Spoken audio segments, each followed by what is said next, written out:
Nina benkashana kaMenza yaphuza umlaza ngameva enhla nasezansi ifundazwe zethu zonke ikhona eNingizimu Afrika sabingelela igama lami King Sicaka ngwakaluqa le iBlack Live TV kanti igama lohlelo ke izimpande ezama-Afrika sikhuluma ngey'ndaba ey'hlukahlukene zey'thwalo zabantu engasebenzanga noma ey'sebenzile kodwa seyibaxakile sizozwa ukuthi abantu bakhuluma bathini namhlanje. Qhubeka usubscribe, ulike, ucommente ube kunye nathi nje inhlangothi zonke usebenzele email address oyibonayo ukusitshela ukuthi imuphi umlaphi wendabuko owake wakusiza waxazulela inkinga sesomthwesa owuphaphele golagala. Akuyona inhloso yethu ukuthi sidicilele isithunzi sabelaphi bendabuko phansi, kodwa bakhona abenza umsebenzi oncomekayo esoqhubeka sibancome futhi mabenze kahle. Asingene-ke odabeni lethu namhlanje size ngalo ukuthi sithini isihambeli sethu. Sibe ngale. Yebo sawubona. Ngiyaphila kodwa. Yebo siyaphila. Hayi iyabonakala ukuthi la. Ilanto ya. Yini kwenze njani? Sikhuluma ngey'thwalo kwenza sithathe usibeke odabeni lwakho nje lolonke. Ngeke ngathandi ukubuza abantu amagama masikhuluma lezi zinto ngoba zithi kuba sensitive kancane. Mhlawumbe asingene odabeni nje sithini isitori sakho? Okay, mina nginenkinga but engingasayazi manje ukuthi ngizophuma kanjani kuyona. Yeah. Ngathwala ngenxa yokuthi ibhizinisi lami lalibheda, ukubona ibhizinisi selibheda egcineni usubona ukuthi akusasebenzeki lutho, akusenzeki lutho. Kwangiphoqa ukuthi nami ake ngiphume ngifuna usizo njengabantu bonke. Ngiyumashonisa. Oh. Okay. Manje ngendlela awasebheda ngayo ngaze ngabona ukuthi nami ake ngizame ngoba ngiye ngizwe bexoxa ukuthi kunabalaphi abakwazi ukuthi bakusize nabakwazi ukuthi kunanezithwalo okwazi ukuthi mawuthwala ngazo ukwazi ukuthi usimame ibhizinisi lihambe kahle. Shuthi ngathi ngilalele bekhuluma ngeze omunye ethi kune channel ekuke kuvezwe kuyona yabalaphi abalapha abasizayo mangabe ibhizinisi lakho lingahambi kahle. Okay, kanti ngenhlanhla ngizothi ngihleli ngiyibone lapha, ngiyibone inamba, ngayithatha inamba ngayibhala phansi. Ngase ngiyamfonela loba ngenza iappointment, hayi nangempela ngahamba ngaya kuyena. Hayi mangifika lapha wayesangichazela wathi yabona ke siswami lento engizokunika yona izokwazi ukuthi ibhizinisi lakho lisimame. Ngajabula but ngoba engase sekubheda. Wangitshela ukuthi okay ngizokunika lesi sigubhu lesi uzofaka u5 rand u2 rand ngokulandekana kwayo imali uyifake la phakathi. Njalo ekseni uzokhuluma kuyona le mali. Ngajabula ke nami ngoba phela ngingasazi ukuthi ngizokwenza njani. Kodwa wangidonsa ngendlebe wathi enene uyabona ke mangabe umuntu ebuyise imali kuwena uma ukuthi ubebuyise u100 rand u50 rand uzokupha umuntu kuze ukwazi ukuthola inhlanhla yakhe. Hayi ekuqaleni ngoba ngase sengidesperate ngabona hayi ngahlulwa yini ngoba abantu vele bayithanda imali. Uyazi ke nawe umuntu nje mawumnika imali hawu uyayibo futhi eyamahala ke hawu. Hayi ngajabula kakhulu ke nangempela ngangithi mangivuka ekseni ngenza njengoba eshilo hawu nangempela kodwa ke yaqala ke inkinga. Uzoyizwa indaba.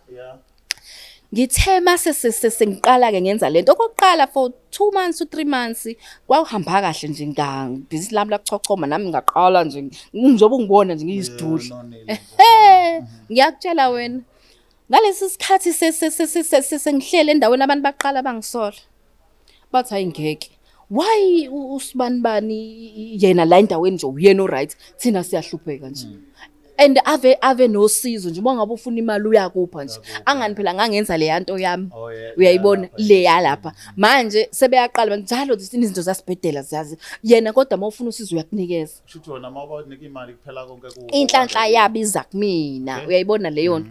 Ayi ngaqala manje kwaphoqela ukuthi manje ngishintshe indaba ngoba phela manje senginezitha. Baqala bangisola bathi ngiyathakatha. Baqala ngayinto engafuneki nganyanyeka endaweni. Ngaphinde ngashintsha kwayi same thing. Uyabona nje mina manje sengihlala mhlambe 3 months 4 months endaweni ngiphinde ngifuna into. Sengumuntu ohlala efuna indawo. Usenza umsebenzi ofanayo.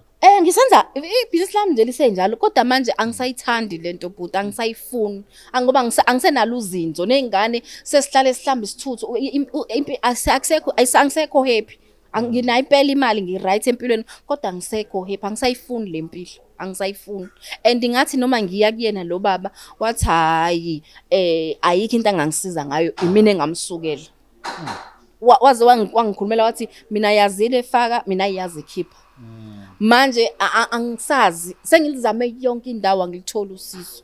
Yima-ke ma, before uye kulo baba wazokufaka ungawazi ukhiphe amanye amadoda wazokufaka ukhipha lutho. Wakade ibhizinisi lakho kubhedephi kahle kahle la wabona khona ukuthi cha la kusahambi kahle? Uyabona nje ngangithi mangiboleka umuntu imali avesane angayibuyisi imali. Angithi ngiyafona ngalibamba ucingo.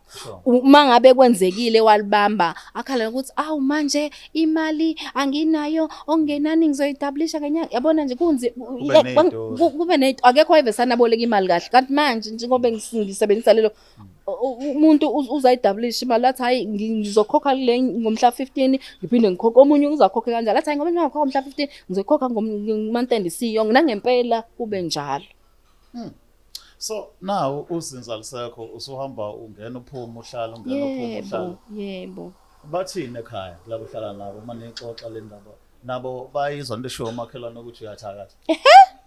Uyabona ke lapho abokuqala phela lapho.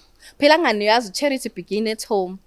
Uyabona ekhaya bekuthi makunemsebenzi ngifike mangifika ngangivele ngisuke ngiyilungisile into yami ngiyozofika nginikeza umuntu 50 rand 50 rand 50 rand angangivele sengiyazi mina ukuthi ngenzani yayibona leyo so nabo bagcina sebengisola so nje abasekhaya ke nje nabo hayi ke ibona bawesike lapho into uyenza ngaphandle nangaphakathi yes angathi umlapho wakho yena wakudonsela amanzi omsele ayi kunzima kakhulu manje njengoba ethi ukwazi madoda ukufaka kwazi ukhipha so wena into oyidinga kahle kahle manje yini ukuthi kuphele ibhizinisi noma kuphele imali kwenza kanjani? Yabona ngendlela esekuyiyona manje sengincamela ukuthi ibhizinisi liphele angisenandaba as long nje ngizokwazi ukuthola usizo ngiphila impilo efana njengeyabona ngoba angisakwazi ukuphila manje ayisekho happiness because manje fanele ngihlezi nje ngifunana nabantu engizobapha imali usho umuntu noma ngimupha imali manje abasayithatha abangazi abasayithatha imali umuntu wesana ngithi awunanku 100 rand othenga idrink athi nje ngiyabonga abantu sebeyangisaba abantu manje njengoba uthi sebeyanqaba nokuyithatha akukho kulimala kwebhizinisi lakho mhlawumbe uxeka ophela wona shuthi ubalance ngayo lento unikeza abantu imali bese kuyasimama ngakwena liyaxeka kodwa hayi kakhulu ngoba phela abangangazi uma unginika umuntu ongamazi hayi uyayithatha abantu imali ke nje laba abangangazi ngoba kwesinye isikhathi ngiphe nje yayibona leyo kodwa nje lokho akakangi-affect malini mhlawumbe ucabanga ukuthi ngenyanga uyayenza mangabe ngenze kahle ngiyawenza no 500,000 ngenyanga kanti senzana emhlabeni nje hayi ngiyakutshela hayi ngiyakutshela khathala wena le mali oyenzayo ufanele uphinde futhi uyithathe unikeze abantu iphinde ibuye futhi yes fanele phela kuyimust ukuthi ngiphe umuntu kuyimust otherwise mangingabapha abantu ibhizinisi lami lizowa uyayibona leyo nto ngoba phela ngalesikhathi mina umuntu ngimnika le mali ngithatha inhlanhla yakhe uyayibona leyo nto yena uzobe seyahlupheka uyayibona leyo nto manje kuyimust ukuthi umuntu ngimuphe omunye umbuke lapha ekhaya uyafisa ukwazi ukuthi endumbeni yalo baba ngasikhathi othatha lento yini owafike wenziswa yona eyakuthusa noma mhlawumbe akakuthusanga kwakwenziwani before unikezwe lesigubhu ukuthi uzofaka kusona imali yabona engakubona kwakunento nje engathi unodoli emnyama egqokisiwe netaputapu kushunqa futhi kuyinto nje yabona engathi yasabeka mawuyibuka kodwa ngoba ngangidesperate ngangenandaba hayi ngangenandaba namanje isakhona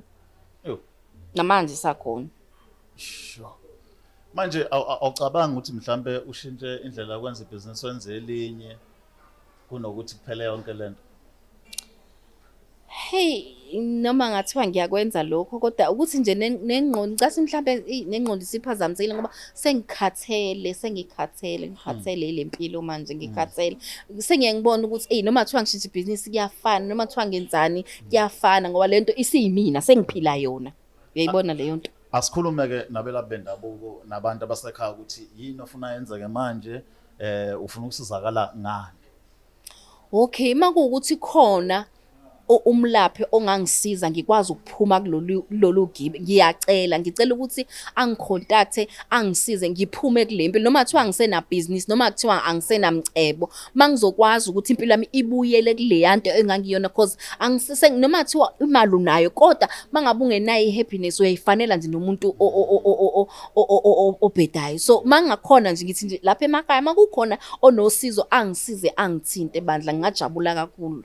Sibonga mama isikhathi sakho. Ngiyabonga nami.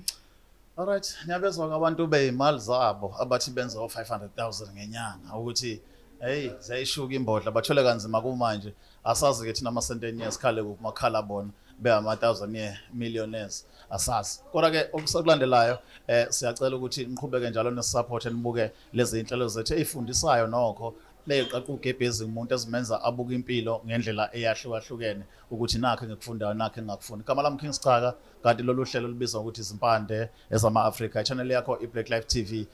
Nisale kahle siphinde sibonane kwi-episode elandelayo.